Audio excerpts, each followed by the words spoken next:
Pesipain. Kolo te toinga ne kolo ko ne no fa Abraham me mo Isaac. O se kope. Fitu ko ko tonga te ko ne ke broke sa me te ata hiwa. Te wan fo. Mai ta finga vai fitu ko to fa pe. Ia. Kolo te toinga ne kolo ko pesipa. Pa fo. Mai ne ko to ko me dai. Mataka Abraham me ako to be ni mo to afa be.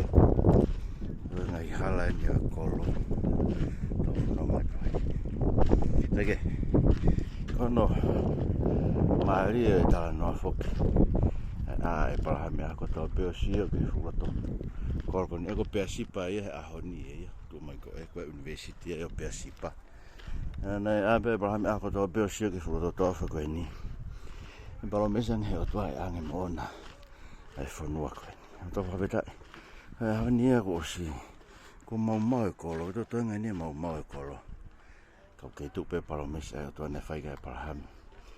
E fa monu ia ko pe monu ia te ko nga ka ko to pe nga family ko to pe. Hain. Ko ta wa si e ko si surprise. Hege. Pe si pa. Fanki fitu no fo anga ni ko lo. O pe na fare da hene. Fare no foi Abraham, Isaac. O tangata o peteriake to itapu.